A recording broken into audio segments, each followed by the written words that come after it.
तो आदाब, नमस्कार, गुड इवनिंग, सत श्री अकाल। एक बार फिर आप तमाम लोगों का स्वागत है क्राइम तक की कहानी के इस एपिसोड में। उम्मीद है पूरी फैमिली अच्छी होगी, अपना और अपनों का ख्याल रख रही होगी। आज की कहानी सुनाओ उससे पहले दिल्ली में आज एक अफसोसनाक हादसा हुआ। एम्स के करीब मालवीय नगर में एक होटल, उसमें सुबह 8:30 बजे के आसपास आग लगी और उस आग में 21 लोगों की मौत हो गई, जिनमें 6 विदेशी फॉरेनर हैं। असल में इस होटल में वही लोग ज़्यादातर आकर रुकते थे जिनके किसी अपनों का एम्स में या उसके बराबर में एक और हॉस्पिटल है मैक्स, वहाँ इलाज होता है, और तीमारदार लोग इसी होटल में रुकते थे, या कुछ ऐसे पेशेंट भी जो दिखाते थे और फिर यहाँ रुक जाते थे, जिसमें फॉरेनर भी थे। शॉर्ट सर्किट की वजह से कहा जा रहा है, लेकिन असल में इस आग के लिए जिम्मेदार इस होटल का मालिक या उसके बनाने वाले उतने नहीं हैं जितना हमारा सिस्टम है। सिर्फ 6 कमरों की इजाज़त दी गई थी जब ये होटल बना था। करीब 25 कमरे बन चुके थे। 2 मंजिल की इजाज़त थी, 4 मंजिल ऊपर छत, नीचे बेसमेंट। फायर डिपार्टमेंट से कोई एनओसी नहीं। एमसीडी बाकी लोगों से भाई रिश्वत और लालच, पैसे से मुंह भर दिए। अब जांच होगी, इंक्वायरी होगी, होटल का मालिक पकड़ा जाएगा, भेज दिया जाएगा, थोड़े दिन में हम सब भूल जाएंगे, फिर किसी और इमारत में आग लगने का इंतज़ार करेंगे।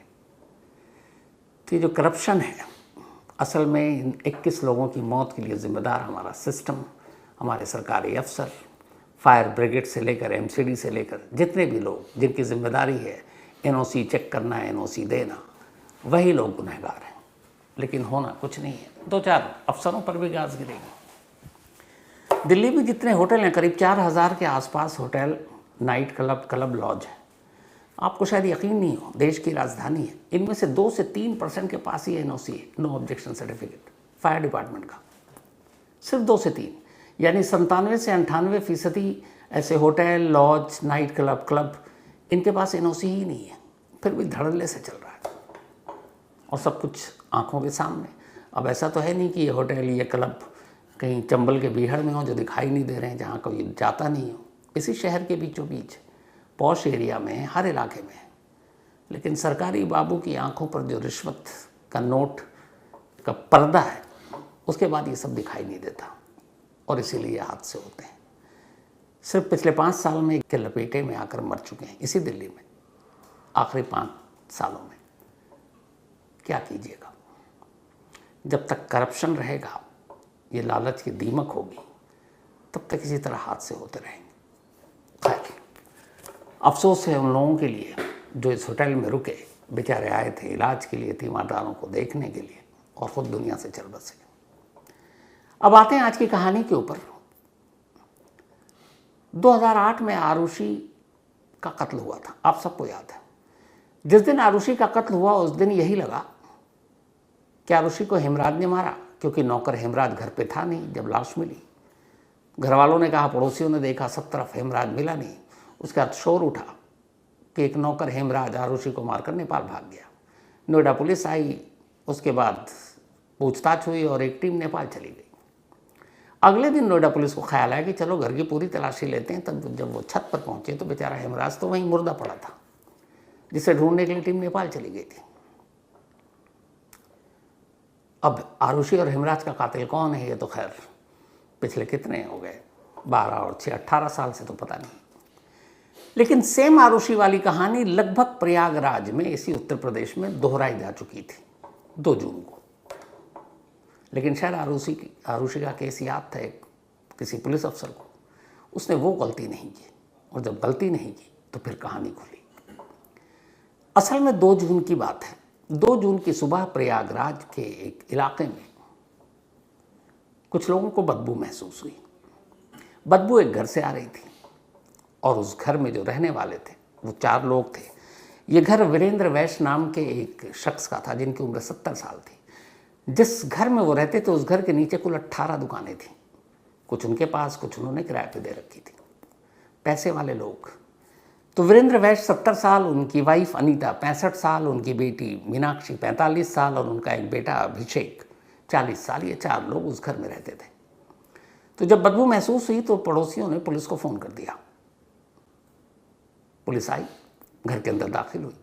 घर के अंदर का मंजर बड़ा डरावना था। सीढ़ी पर एक लाश पड़ी थी।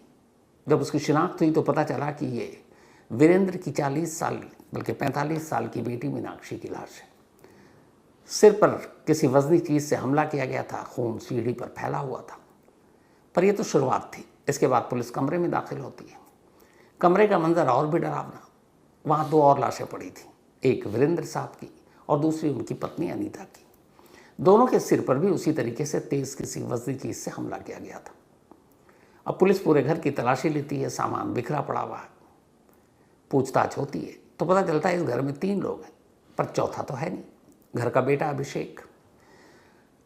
अब कुछ पड़ोसी और रिश्तेदार जो जब तक वहाँ पहुँच चुके हैं वो बताते हैं कि अभिषेक के साथ वीरेंद्र का रिश्ता ठीक नहीं था। कुछ वक्त पहले उन्होंने अपनी जायदाद से उसको बेदखल कर दिया था। पुलिस को लगा इससे इजी केस क्या होगा। बेटे ने ही अपने माँ बाप और बहन को मारा और भाग गया, क्योंकि कायदे से 3 लाश पड़ी है, चौथा गायब है। पुलिस ने कहा बड़ा आसान केस है। लेकिन तभी पुलिस की नज़र घर पे दीवार पर पड़ी। दीवार पर लिखा हुआ था बेटा बहू। फिर और घर की तलाशी ली गई तो एक जगह पर एक गत्ता पड़ा हुआ था। उस गत्ते पर लिखा था बंटी बबली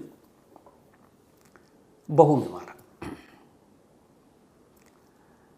अब पुलिस को लगा ये क्या है। अब बहू बंटी बबली बेटे बहू ने मारा। अभिषेक की तो शादी नहीं हुई थी, तो फिर बहू कहाँ से आ गई। अब पुलिस को अभी तक जो केस आसान लग रहा था कि ये 3 लोग थे, अभिषेक मारा गया, बट ये दीवार पर बेटा बहू लिखा और गत्ते पर लिखा हुआ बंटी बबली बेटा बहू। पुलिस ने पूछा भाई ये क्या है, तो पता चला वीरेंद्र साहब का एक और बेटा है, बड़ा बेटा। उस बड़े बेटे का नाम है अश्वनी वैश्य। अश्वनी शादीशुदा है और उसकी पत्नी है ऋतु वैश्य। दीवार पर और गत्ते पर इन्हीं दोनों के बारे में लिखा हुआ था, लेकिन बंटी बबली क्यों लिखा था। तो पता चला कि ये दोनों फ्रॉड है। दोनों के ऊपर 25-25 हज़ार रुपये के इनाम भी रखे गए थे, फिर पकड़े गए। अश्वनी तो अभी भी जेल में है और उसकी बीवी अभी आज़ाद है, जेल से आ चुकी है। तो पुलिस को लगा कि पक्का बेटे बहू ने मारा होगा। चलो एक से जेल में पूछेंगे, बाकी उसकी बीवी से पूछेंगे, केस फिर भी इजी। अब पुलिस वहाँ से निकलती है, लेकिन तभी पुलिस को एक ख्याल आता है, आरुषि केस, कि यार अगर क्राइम सीन की ढंग से तलाशी ना लो तो कुछ भी हो सकता है। तो ये हुआ कि घर की तलाशी तो ले ली, अब उनकी दुकानें भी हैं नीचे, चलो दुकान की तलाशी लेते हैं। तो किसी ने बताया ये सामने अभिषेक की दुकान है, वीरेंद्र के बेटे की। दुकान पे ताला था, पहले पुलिस ने ताला खुलवाया, अंदर गई। अंदर जाते ही पुलिस हैरान परेशान। जिस अभिषेक को थोड़ी देर पहले तक पुलिस 3 लोगों का कातिल मान रही थी और ये मान रही थी कि वो भागा हुआ सेम हम हेमराज की तरह, वो अभिषेक तो खुद अपनी ही दुकान में मुर्दा पड़ा था। उसके सर से भी वैसे ही खून, वैसे ही वजनी चीज़ से हमला हुआ। अब पुलिस को लगा नहीं, मामला इतना आसान नहीं है, क्योंकि जिसे वो कातिल मान रही है उसका तो खुद कत्ल हो गया। फिर पुलिस को ख्याल आया कि अगर बेटा बहू बंटी बबली की बात पे भी यकीन कर ले तो बेटा तो जेल में है। पुलिस ने क्रॉस चेक किया, उस जेल से भी पता किया, पता चला हाँ भाई वो अभी भी यहीं है। तो बेटा जेल में है तो कत्ल कैसे करेगा। फिर पुलिस ने उस बबली यानी कि उस बेटे की बीवी का कॉल डिटेल और वो लोकेशन चेक किया, पता चला नहीं वो भी उसका लोकेशन इधर तो आ ही नहीं, क्योंकि आना जाना था नहीं। अब पुलिस परेशान, उसे लगा नहीं इस मामले में तो कुछ और है। फिर पुलिस ने कहा पूरी अब तक जिस केस को आसान मान रहे थे, अब चलो इस पर मेहनत करते हैं। पुलिस ने आसपास के सारे सीसीटीवी फुटेज खंगालने का फैसला किया। साथ ही अभिषेक, उसके पिता वीरेंद्र, बहन, माँ, इन सब के फ़ोन, मोबाइल फ़ोन के नंबर लिए, कॉल डिटेल, कॉल रिकॉर्ड खंगालना शुरू किया। जब ये सब कुछ खंगालना शुरू किया तब पुलिस को पहला क्लू मिला। पता चला कि 31 मई की सुबह, बल्कि 1 जून की सुबह 5 बजे, 1 जून की सुबह 5 बजे वीरेंद्र के घर से एक शख्स बाहर निकल रहा है, सीसीटीवी कैमरे में कैद हो गया। अब पुलिस ने उसे देखा। उस जो शख्स कैमरे में कैद हुआ उसकी तस्वीर वहाँ पड़ोसियों को, बाकी लोगों को दिखाई गई। अच्छा, वो बहुत सारे दुकानदार चूँकि वीरेंद्र के ही किराएदार थे, जब उन्होंने वो तस्वीर देखी थी तो सब पहचान गया। उसने कहा ये तो एक और दुकानदार है, इसके समोसे और कचौरी की दुकान है यहीं अभिषेक की दुकान के बराबर में, और उसका नाम है सनी गुप्ता। अब पुलिस को लगा ये 5 बजे घर से क्या कर रहा है निकलकर। पुलिस ने पता किया कि सनी गुप्ता कहाँ रहता है। पुलिस की टीम वहाँ पहुँची, वो अपने घर में था। पुलिस ने सनी को उठाया। उठाने के बाद उसे लेकर आई फिर उसके शॉप पर गई, उसी समोसे कचौरी की, वहाँ थैला रखा हुआ था। उस थैले में करीब 1 किलो सोने के जेवर थे। पता चला उसने उसी वीरेंद्र के घर से चुराए थे और उसकी कीमत करीब 1.5 करोड़ रुपए। अब सोने के जेवर भी मिल गए, सनी भी मिल गया। पुलिस को लगा चलो अब तो केस खत्म, सुलझ गया। सनी ने चारों को मारा और लूटा और अब पकड़ा गया। लेकिन जब सनी से पुलिस ने पूछताछ की तो कहानी में फिर एक ट्विस्ट है और कहानी का पूरा क्लाइमेक्स ही बदल गया। क्लाइमेक्स हैरान करने वाला था। जो सनी ने पूरी कहानी सुनाई वो कहानी यूं थी कि अभिषेक अपने पिता से खास तौर पर नाराज था क्योंकि उसके पिता ने उसको जायदाद से बेदखल कर दिया। दुकान थी उसके पास लेकिन ठीक ठाक वो काम नहीं कर रहा था, अय्याश भरी जिंदगी जीता था, पैसे सब उड़ा देता था, तो कर्ज में भी डूब गया। उसे लगा कि अब उसके फादर उसके नाम जायदाद तो करेंगे नहीं, हो सकता अच्छा बड़े बेटे को भी बेदखल कर रहा है क्योंकि वो घोषित क्रिमिनल है, तो अब शायद सारी प्रॉपर्टी पैसे ये सब उसकी बहन के नाम हो जाएगा। तब उसने एक रोज सनी से बात की। उसने कहा कि अगर मैं अपने माँ बाप और बहन को मार दूं तो पूरी प्रॉपर्टी का वारिस मैं हो जाऊंगा क्योंकि बड़े भाई को तो पहले ही जायदाद से बेदखल कर रखा है, तो क्या तुम साथ दोगे? लूट के माल, वहाँ बहुत सारे सोने भी हैं, कैश भी, बांट लेंगे बराबर बराबर, पर प्रॉपर्टी मेरी होगी। सनी भी लालच में आ गया। उसने कहा ठीक है। फिर ये हुआ कब? तो अभिषेक ने तय किया कि 31 मई की शाम को घर में घुसकर वो अपने माँ बाप और बहन को मारेगा। अब 31 मई की दोपहर 3 बजे अभिषेक अपनी दुकान बंद कर सनी की समोसे और कचौरी की दुकान पर पहुंच जाता है जो बराबर में। इसके बाद ये लोग कचौरी खाते हैं, बियर की बोतल पहले से थी, बियर पीते हैं। 3 से 5 तक इनकी पार्टी चलती है। ठीक 5 बजे, गर्मी का दिन है, लोग ज़्यादातर अपने घरों में रहते हैं और उसे रूटीन पता था अपने माँ बाप का और बहन का। तो अब सनी और अभिषेक के घर में ठीक 5 बजे दाखिल होते हैं 31 मई को। जैसे ही वो जाते हैं तो सीढ़ी पर सबसे पहले मीनाक्षी यानी अभिषेक की बहन नजर आ जाती है। अभिषेक को लगा कि वो अपने कमरे में होगी, अब वो सीढ़ी पर दिख गई, साथ में सनी। अब उसे लगा कहीं बहन शोर न मचाए या पापा मम्मी को कहे कि अभिषेक देखो किसको लेकर आया। वो अपने साथ बियर की बोतल और लोहे का रॉड दोनों लेकर आए थे, सनी और अभिषेक। इससे पहले कि मीनाक्षी कुछ समझ पाती, उसी सीढ़ी पर, जीने पर अभिषेक ने लोहे का रॉड अपनी बहन के सर पर दे मारा, फिर बियर की बोतल मारी, सीढ़ी पर ही गिर गई। थोड़ी देर के बाद उन्होंने देखा कि वो बिल्कुल बेहोश है, लगभग मर ही गई है क्योंकि वार इतना तेज था। सीढ़ी पर ही अपनी बहन की लाश छोड़ी और अब दोनों उस कमरे में दाखिल हुए जहां अभिषेक को पता है उसके माँ बाप हैं और दिन में आराम करते हैं। गया तो माँ बाप भी लेटे हुए थे। इससे पहले कि वो भी कुछ समझ पाते, अभिषेक और सनी यानी अपने सगे बेटे और उसके दोस्त ने माँ और बाप के सर पर उसी लोहे के रॉड से वार किया, बियर की बोतल मारी और जब दोनों को यकीन हो गया कि दोनों मर चुके हैं तो फिर उस कमरे से बाहर निकले। फिर उसे पता था तिजोरी कहाँ है, गहने कहाँ हैं। वो सारे सोने के जेवर बटोरने के बाद एक थैले में रखा। फिर इन दोनों ने जो उनके मोबाइल थे, जो उनके घर वालों के मोबाइल थे, उसकी बहन के, माँ के, पिता के, ये सब घर के अंदर ही एक पानी के टंकी में डाल दिया। एक लैपटॉप था जिसमें शायद उसे लगा कि कुछ वसीयत की भी चीज़ होगी, वो भी जिस रॉड से मारा, कत्ल किया, उस रॉड को भी पानी की टंकी में डाल दिया। ये सब डालने के बाद अब दोनों नीचे उतरते हैं बिल्कुल नॉर्मल।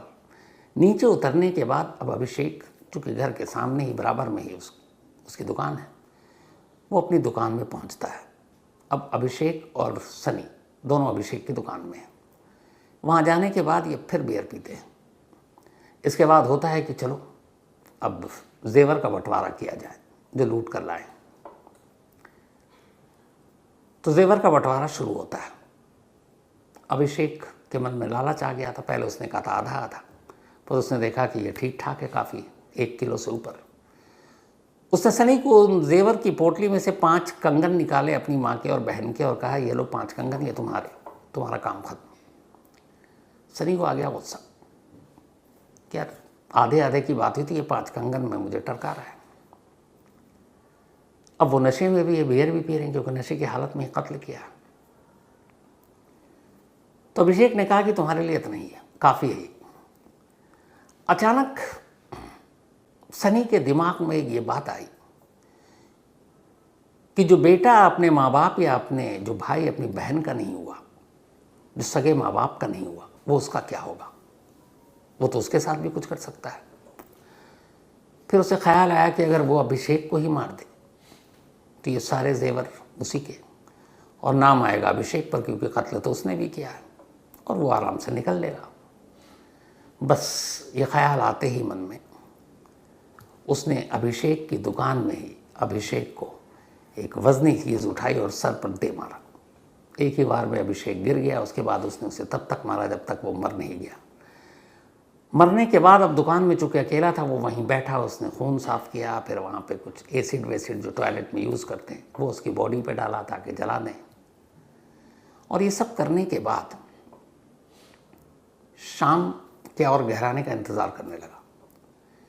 फिर रात करीब 9 से 10 के दरमियान वो अभिषेक की दुकान से शटर गिराकर बाहर निकलता है, वापस फिर से अभिषेक के घर जाता है, यानी वीरेंद्र साहब के घर।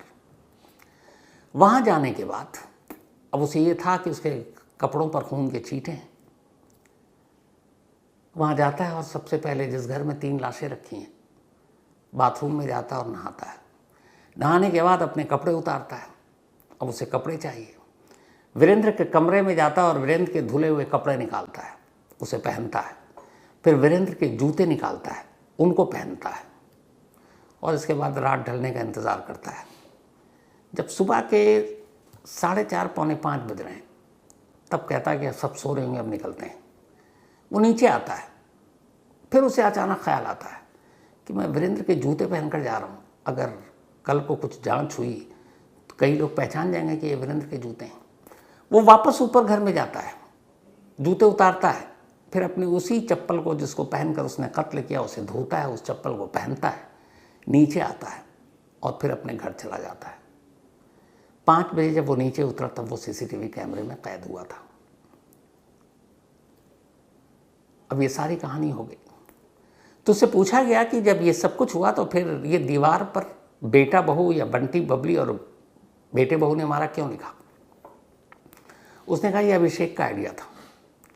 उसने कहा मेरा भाई चूंकि घोषित अपराधी है, क्रिमिनल है, इस वक्त जेल में है, पिता से बनती नहीं, जायदाद से बेदखल कर रखा है, तो 2 काम होगा। एक, अगर मैं कोई ऐसा सबूत छोड़ दूं जिससे पुलिस को ये लगे कि मेरे बड़े भाई और उसकी वाइफ ने मारा है, तो वो दोनों जेल चले जाएंगे। और दूसरा, फिर कोई और बचेगा नहीं वारिस, क्योंकि बहन को तो मार चुका हूँ। बड़ा भाई माँ बाप और बहन के कत्ल के इल्ज़ाम में ताउम्र जेल में होगा, तो फिर ये सारी प्रॉपर्टी, सारे पैसे, सारी दुकानें, उसका अकेला वारिस मैं। इसके लिए उसने दीवार पर लिखा बेटा बहू, ताकि बड़े भाई और उसकी पत्नी पर शक जाए, क्योंकि दोनों का क्रिमिनल बैकग्राउंड। और फिर एक गत्ते पर लिख गया बंटी बबली बेटे बहू ने मारा, ताकि बंटी बबली के बारे में सब जानते थे, उनका निक नेम ही था, और इसीलिए वो लिखकर चला गया। लेकिन सीसीटीवी कैमरा और जब मोबाइल के कॉल डिटेल निकाले गए थे, तब पुलिस ने पाया कि 31 मई की शाम, बल्कि सुबह से, अभिषेक और सनी के मोबाइल पर एक दूसरे से कई बार बातचीत हुई। तो वो पहला शक गया। फिर सीसीटीवी फुटेज में जब 5 बजे उस घर से निकलता दिखा तो दूसरा शक गया। इस तरह इस केस का भांडा फूटा। अब पूरी प्रेस कॉन्फ्रेंस हुई। आज प्रेस कॉन्फ्रेंस के बाद जब सनी को पुलिस बाहर लेकर निकल रही थी तो मीडिया ने घेरा और उससे पूछा कि तुमने ये क्यों किया। मैं चाहता हूँ खुद सनी की जुबानी सुनिए कि वो क्या कह रहा है। हमारा कोई क्राइम नहीं था। हाँ। उसने उसकाया हमको, उसने हमको बुलाया, उसने अपने साथ मिलके अपने माँ बाप को सबको कत्ल किया, अच्छी तरह से सब सोना चांदी नीचे लेकर आया, हमको सब बोला तो दे, फिर नहीं दिया। तो सनी ने कहा मैंने नहीं, अभिषेक ने उकसाया था और मेरा हिस्सा नहीं दिया। तो एक कत्ल जिसकी शुरुआत हुई कि कातिल अभिषेक, वो खुद मुर्दा मिला, फिर भाई और भाभी कातिल हो सकते हैं, वो छलावा निकला, फिर जब एक हुआ कि सनी ने मारा है, सनी को पकड़ा, तो पता चला नहीं, सनी और अभिषेक ने मिलकर 3 कत्ल किए। फिर हिस्से के बंटवारे को लेकर सनी ने कातिल में से एक कातिल को मार डाला। एक पुरानी लाइन है, न खुदा ही मिला न विसाले सनम। मतलब ये कि अभिषेक ने सोचा था कि अपने माँ बाप और बहन को मार देगा, भाई को फंसा देगा, इसके बाद हर चीज़ उसकी होगी, लेकिन उसके हिस्से कुछ नहीं आया, यहाँ तक कि जेल भी नहीं आई, क्योंकि खुद उसका कत्ल हो गया। लालच से बुरी चीज़ इस दुनिया में कोई नहीं है। तो ये थी आज की कहानी। अब आपसे मुलाकात होगी कल रात 9 बजे किसी नई कहानी के साथ। तब तक अपना और अपनों का ख्याल रखिएगा। Thank you very much.